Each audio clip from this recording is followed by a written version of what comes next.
What is everybody? Welcome back to another version of the Optimal. Taking a look at some MLB DFS for today. I believe this is the first or second time we've done MLB DFS on the Optimal. The schedules have been super weird. We've had a ton of day games, so obviously it doesn't really align with the schedule of the Optimal. So back here with another one, and this is going to be MLB. Now that the MLB schedule is regularizing a little bit to where there's more 7 o'clock games and more late slates, it's going to be more frequent that we're going to be doing these MLB Optimal videos. So stay tuned for those. But today, we're running through a little bit of the optimizer and how I'm stacking in today's slate using the optimizer. We're going to look at the FanDuel slate.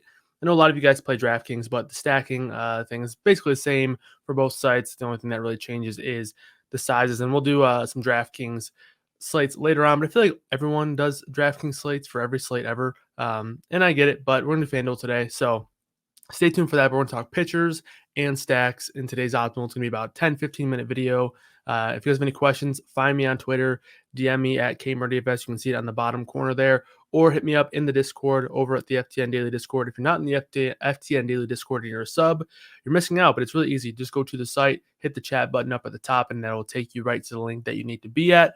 If you're not a sub, highly recommend doing that now. We are now on the monthly diamond package, which gets you all sports, all optimizers, all projections, everything at one price, every sport. And USFL starts today as well for week 2. Last week, we had guys absolutely crush it. Jeff Ratcliffe is posting projection for those. And I don't know if there's a whole lot of projections for USFL out there. And obviously, Jeff is one of the sharpest projection creators in the industry. So highly recommend checking those out. I don't know anything about USFL, and I'll be throwing in some contests myself today because I trust that guy. And obviously, the guys who performed well, Josh Larkey and Sam, did very well in week 1. So let's get into it in the MLB streets, though. Let's talk about some MLB. I know a lot of you guys have been in the Discord talking MLB with me. And I love that because MLB is probably my favorite sport to talk DFS. And that might sound weird because, I'm a huge MLB stan, right? Like anybody who calls the MLB boring, I'll go to bat, right? But in terms of like the overall entertainment of the product, like I do tend to agree that it is less entertaining than other sports, right? Like just on like a minute by minute basis, I tend to agree with that. But in terms of DFS, I think that's entirely different. I think it's one of the more fun DFS sports to participate in, and I love the research of it. I love all the stats that you have to look at and all that stuff. And it's by far one of my favorite things to research. But before we talk about some pitchers, one thing I want to take you guys over to is a couple of the tools that we have on the site. First is the MLB strikeout model.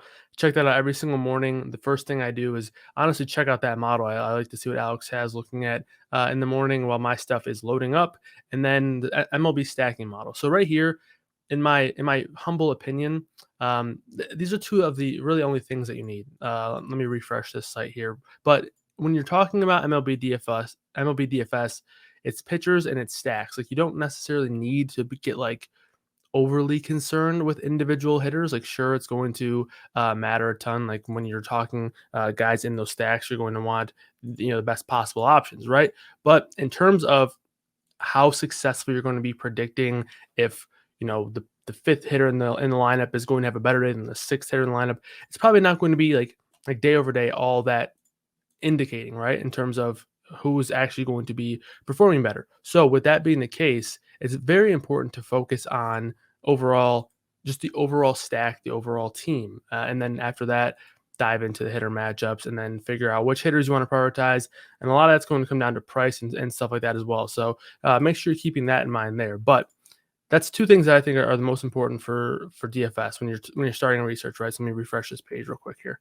All right, so up at the top for today's stack, and I want to break down a couple of things in this. So the stack rater is basically a model that I created a couple of years ago, and I've obviously done a lot of tweaks and changes to it. But basically, I realized that I was looking at the same stats every single day, but when it came down to it, I was when I was just looking at the numbers, I was jumbling my thoughts around, right? And instead of having to remember, okay, I like this stat for these kinds of pitchers, blah blah blah, I decided to just put it into all two numbers. One is the stack rater, two is the home run rater or the power rater. I'm kind of tweaking the name here, but basically the stack rater is the overall rating of the stack based on a few different things, right? Ownership, Vegas, the opposing pitcher stats, the team stats, the hitter stats, projections, all that stuff. The home run rater or the power rater is strictly the pitcher's talent versus the hitter's talent, right? So it's going to be how likely a pitcher is to give up power. And that's why I want to call it the power rater. I think that's actually the better name for it. But obviously, the reason why I created the home run rater or the power rater is that home runs are not only a part of DFS in a massive way, but a part of real life baseball as well. Hitters are more likely to be swinging for the fences. They've kind of adapted and are taking this home run or bust approach, and teams are fine with it. Especially now with these teams playing these crazy shifts where you'll see a left-handed hitter have 5 guys on the right side of the infield. And last night I saw the Tigers shortstop Willie Castro catch a fly ball in left field because they had 4 outfielders. I can't recall who the hitter was out there, but it's just those kinds of things, right? So hitters are adapting and they're kind of taking this home run or bust approach. So with that being the case, and also with that being a lot of fantasy point production night in and night out, I created the home run rater or the power rater to give us a sense of which pitchers are most likely to allow power. There's things like park factor involved in this as well, and some simulation data and all that good stuff. But overall, when you're looking at this sheet or looking at this website here, or whatever this table, you can use this hand in hand with the optimizer to create your stacks of the day. Right now, I wish that I could show both screens at once, but I'm only capable of doing one screen right now. But essentially, the game plan when you're looking at stacks, and the way I approach it is on these larger slates, you're going to have a ton of stacks that you're looking at and having interest in. Like if you look all the way down at number 9, you have the Yankees down there, and look at their home run rater for Elijah Morgan, very high, and they have a massive team total. They're going to be popular today, so that's kind of why they fall down a little bit in the stack rater. But just with the large slate, you're going to have so many options, and I think this is a great time to MME. I know it's tough to just jump right into, but if you're someone who has been studying a little bit or been practicing here or there, I think on a large slate, it's a perfect time, right? Because if you're building 3 lineups, chances are you're going to have 3, 4, 5 teams that you at least have some interest in that you're just not going to be able to get into your lineups, right? So if today's a day where you're looking to get into the MME streets, I think a 13-game slate is a good chance to do that. So now that we've seen that a little bit, you guys can see the numbers there. Let's head over to the optimizer and let's take a look at how we're going to be creating these stacks, right? So in terms of how I like to break down where my interest is going to fall on these stacks. And again, sometimes it's all about organization, really. Like that's half the battle, especially on these large slates. But let's go down to the stacking model here, or the stacking feature, sorry. And so FanDuel, the reason why I want to do FanDuel is just it's a little bit easier to talk through. And then once you kind of delve into this, easy to apply over to DraftKings. But the stack size or the stack combinations or the stack type, whatever you want to call it, the numbers of players in the stack, right? In my opinion, you should probably be looking to stack as much as possible. I don't think, especially if you're MMEing, there's a whole lot of times where you don't want 4 players in at least one of your stacks, right? So that brings us to option number 1, 4 out of 4. Now, for conservative purposes, I would say 25% is probably a pretty conservative number, and you can spread it out these other ones because you don't want to completely ignore the others, especially if you're doing 150 lineups. But we're going to put it at 30 here, just in general, right? Now, you can, based on personal preference, you can go up. I wouldn't go down too much because, again, I think 4 is definitely the best stack, but there's definitely upside with all these other ones as well, especially 4-3 I like as well. So we'll put 25% 4-3. Sometimes I do 25-25, but on the slate, in my opinion, you're more so looking to capitalize on the best teams, finding the best teams. There's going to be plenty of one-offs out, or plenty of good one-off plays out there because there's just so many options. So finding the best overall stack is going to go a long way. Now, after this, it gets a little bit more complicated in terms of which options have the most correlation. I think 3-3 and 4-2 are fairly similar because for 4-2 you're sacrificing one of your stacks to make it essentially just a pairing. Like I guess 2 at that point isn't really a major stack in baseball. But 3 out of 3, you're not quite getting a 4-team stack, but you're getting 2 3-3s or 2 3-team stacks, right? So I actually like the 3-3 quite a bit.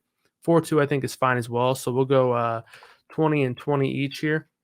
So that puts us at 95 now. So now if you want to, you can throw a 5% wherever you want to, or you can decide which one maybe you like more out of these and throw an extra 5%. Or if you want to, you can scale these back a little bit to be able to get the 3-2 or a four-man stack in there. 3-2, I don't really find all that appealing. I mean, I just personally don't really like it a whole lot.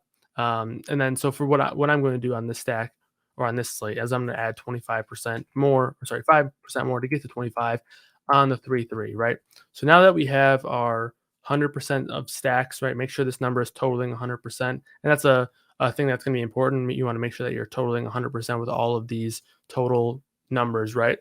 But with that being the case, we're all set with our stack types. And DraftKings, you can add more stack types in because you can go all the way up to 5 in terms of your full team stack. But keep that in mind when you're hopping over to DraftKings. But now let's talk about the organization purposes that I kind of touched on before. So I mentioned earlier that San Francisco, or I guess I didn't mention it, but it was on the screen.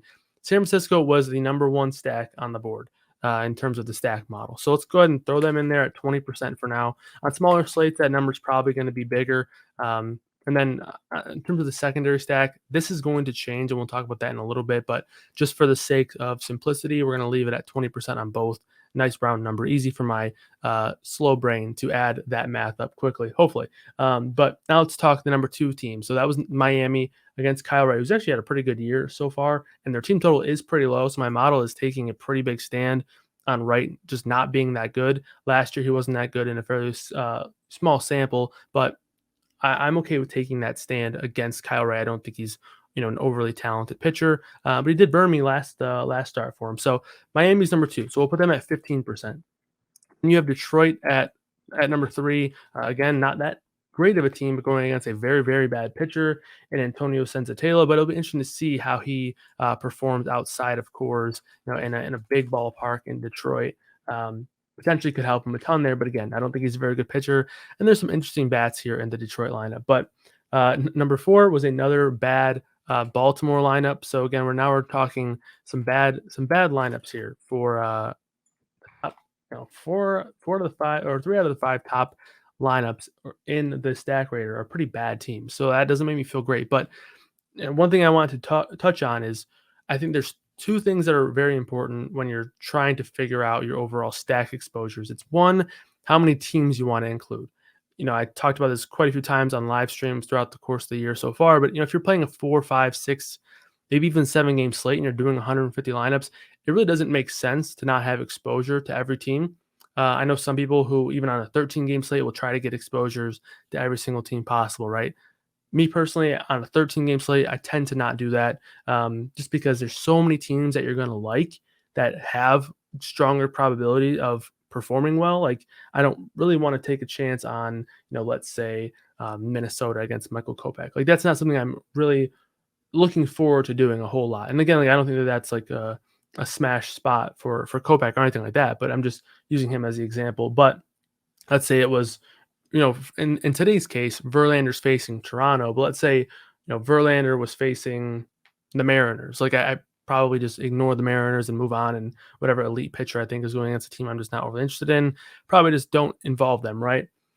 Now, again, it's going to change based on the slate size, but I like to think of stacking as like a tiered thing, right? To where, okay, I have my top tier of stacks, which, could vary based on your preference, but it could be 1 through 3, it could be the top 2, 1 through 5, however you want to approach it. But those teams will have similar exposures, and then you'll move down, right, until you eventually fill up that 100%. Now, I always recommend filling these stack numbers up to 100% because that's going to give you the best chance of getting the exposures that you're looking for. But in terms of the overall number needing to be 100%, not necessary, but I highly recommend that because that will, just give you more a better chance at getting the exact exposures that you were hoping for, right? So San Francisco, we're putting at 20%. I'm actually going to lower that a little bit because thinking about how big the slate is, we're going to lower that down to 15. Then we're going to put these teams here. We're going to put Detroit at 10, Miami here at 10. Baltimore is already at 10. So, okay. So now we have the top 4 teams in there. Let's see. We are at. There is going to be 15. All right. So let's see here. Miami 10. Detroit 10. San Francisco 15. Where's I think there's one more, right? San Francisco, Miami, Detroit. All right, we're good. All right, so 15, 25, 35, 45. So right now we're at 45%. We're actually going to bump Miami up to 15 because, like I mentioned, nice round numbers. So now we're looking at the fifth team here, and that's Philadelphia.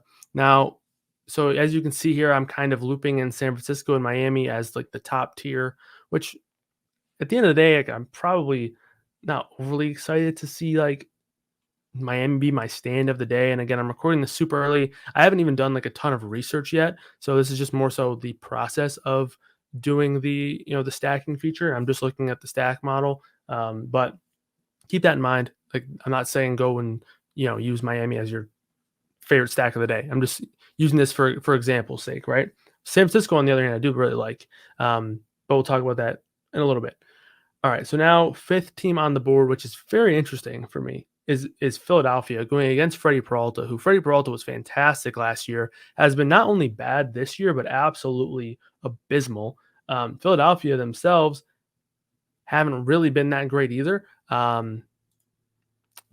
mean, based on expectation alone, like they were expected to be one of the better teams in baseball, really, from a hitting standpoint, and that has not been the case whatsoever. In fact, they've struggled quite a bit here. But like I mentioned, when you're talking Freddie Peralta, he has just been absolutely terrible this year. The strikeout rate's still fine, still striking out 27% of hitters, but the power has just been crazy in terms of what he's been allowing. And the walk rate has been just terrible as well. 16% walk rate. He's only faced 37 hitters and he's walked 16% of them. So it hasn't been a good performance from Freddie Peralta. So it's kind of a decision on stacking a very very good team, like despite some struggles here and there to start the year against a good pitcher. Like, I still think Freddie Peralta is a decent pitcher. He's probably just going through maybe some struggles. Maybe it's like a lot of times when I see good pitchers struggle, I just automatically think like a blister or something, which I don't know if that's reasonable or not, but that's kind of where my head goes. But for Philadelphia, I'm going to include them a little bit because even when Peralta was kind of up and coming and before he had that really good year last year, he still struggled with power at times, right? And he still struggled with that walk rate. He could never keep the ball on the ground. Um, he added a third pitch, I suppose, to kind of his repertoire a little bit. But against righties, he's still a two-pitch pitcher. He throws a fastball and a slider, and that is it.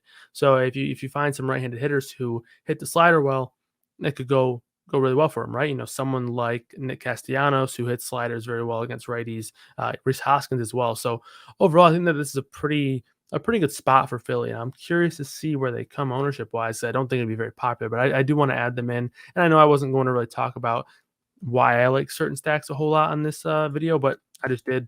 So, all right, we're going to put them at 10%. So that's the top five. So far we have the top team at 15% and the four teams following at 10%. So now we get into the case of looking at, a little bit more of smaller stacks, right? So LA comes in at number two, or sorry, number six, which would be the first team in the third tier, I guess, right? So with the Angels here at, we're going to put them at 5% for now. And keep in mind, like when I'm saying 5%, theoretically it also double and come in at like 10% worth of LA stacks because we have them in both the primary and secondary. Now you could also do this a different way. I personally don't love to do this, but you can say, okay, I have all my favorite teams over here in the primary stacks, and then some secondary teams that when we get down to the top 10 or so, those will only be in the secondary stacks, and that could actually lead you to getting more of your top teams in the secondary. But I don't tend to do that. If I do something like that, it'll be along the lines of, okay, I'll bump San Francisco down to 10% in the secondary stack, but I'll go up to like 25% in the primary. I will still include them in the secondary stack, though I wouldn't want to leave some of my favorite teams off. However, on the flip side of that, if there's a team like, I don't know, Atlanta that I like a little bit, I'll maybe only include them in the secondary stacks to maybe round some things out. But in general, I just for the starter case, like the 101 of this, I tend to keep them on the same number for both sides here. All right. So next team, Houston, or I guess the next three teams, Houston, LA, and New York. Now we're going to put all these teams here at 5. Houston at 5, LA at 5, and who's the other team? In New York. Okay, so Houston, LA, and New York. Where is New York? All right. I mean, all these teams at 5%, and I've honestly lost track of where we're at total. 20, 35, 40, 50, 65, 70. So we're at 85% total on both sides, if I did that right and if I didn't miss anything. But 85% is where I think we are. So that leaves us with 15% more to allocate. And that's actually a pretty good spot to be in, considering we've already gotten 10 teams. And again, these are just the top 10 teams in the stack model, not doing anything specific here. But so sorry, top 9. Arizona's number 10. We'll put them in there at 3%. And now sometimes when I get this might not make a whole lot of sense to you guys either, but when I'm doing like 3% here, I'll do like 2% over on the secondary, just even fives, right? Even numbers, nice round numbers, I should say. But that's something that I do. And then for the next team, which is Texas, I'll do 3% in the secondary and 2% in the primary. Now, that's just what I like to do just to make sure that the numbers are nice and even. And then I'll go back and I'll move them up and down as I start to see exposures come out. So now we've added 10% more. So that leaves us with 5% more. So adding one more team, and we're going to add Atlanta. We'll just do 5% for Atlanta. Unless there's another team that we seem to like.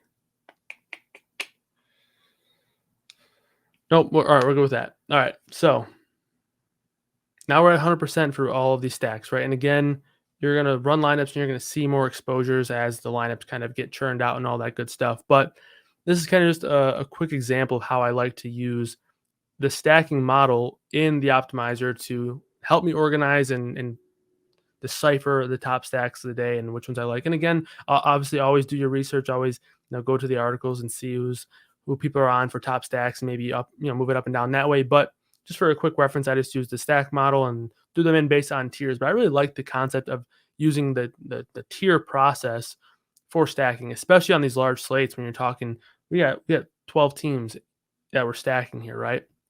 So using them as tiers will really help you organize which teams you like most and all that good stuff. And maybe I was too high on Miami, considering we're probably gonna get a ton of them. So maybe bump them down to 10% if I wanted to get more exposure to other teams. And another big thing is you want to keep in mind ownership. Like for example, Miami, maybe it doesn't make a whole lot of sense to take that massive stand because it's probably going to be pretty massive in terms of the ownership difference between Miami and some other teams and their ownership. But again, you can kind of decipher that as you move on down the line. But that's going to be it for the stacking. Let's take a quick look at some of these top pitchers of the day. I don't want to. I want to make sure I don't delete these here because I might take a picture of them and save them for a later date. But okay, so we're on to the pitchers here. Let me make sure that these are refreshed. All right, on to pitchers. All right, so we have Justin Verlander up at the top. Corey Kluber is actually the second highest projected pitcher on the slate for me, which is very, very high. And then you actually have Corbin pretty high as well. That's also surprising considering the stack model is working against him in the biggest of margins with San Francisco being number 1. Now, after Verlander, it does sort of feel like Kluber's a good FanDuel play. Corbin's also just really cheap too. But again, I think I'll probably just still stack against him. But yeah, I mean, it just feels like on FanDuel, Verlander is just like the obvious play. I know he's going against Toronto, but we talked about this in the show yesterday. Toronto is not not quite the same Toronto team with some of these guys being injured and all that stuff. And it does seem like Springer's gonna be back in the lineup, which will help. He didn't start yesterday, but he ended up working his way back into the lineup with a pinch hit there. But yeah, Verlander is just so talented, and he's looking really good to start the year. So Verlander probably the top option, but a couple of other sneakier options. I like Tarek Skubal quite a bit. Detroit Tiger, left-handed pitcher, strikes out a ton of hitters, does struggle with power at times. His K rate's actually down a little bit right now this season, but his ground ball rate is actually way up. So, you can kind of make the argument from a DFS perspective that you don't love that. Like, take a chance on, giving up a few bombs here, but keep that strikeout rate up. But his strikeout rate's still like 23%. Last year it was at 27%. So overall, if he keeps his ground ball rate to where it is, I've been saying this about Skubal for quite a long time now. If he keeps that ground ball rate strong to a point where he's not giving up all these fly ball power, because he's going to give up a lot of hard contact, right? It's just going to happen.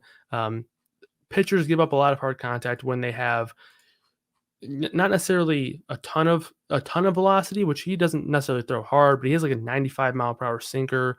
So he throws about 94, 95, but he also has like a more of a hanging slider, I guess. The slider isn't all that, doesn't have like wicked break, but it has deceiving movement.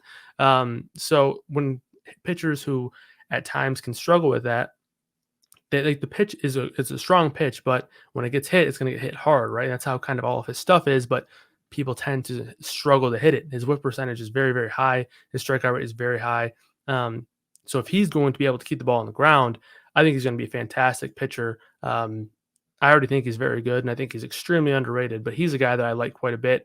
This Colorado team was a team that we picked on frequently last year. Outside of Coors, I don't think it's going to necessarily be a breeze for Skubal. You have some big bats, Crone, Chris Bryant. Connor Joe's been very impressive against left-handed pitching. Then you have Brendan Rodgers down there at the bottom of the lineup as well, who's been very good against lefties, but still one I think he can take advantage of. Again, a lot of his struggles have come against righties, so maybe guys like Bryant and Crone can give him some trouble, and then Joe and Rodgers as well. But overall, Skubal's a guy that I think is pretty interesting. You have Ranger Suarez, who I also think is pretty interesting.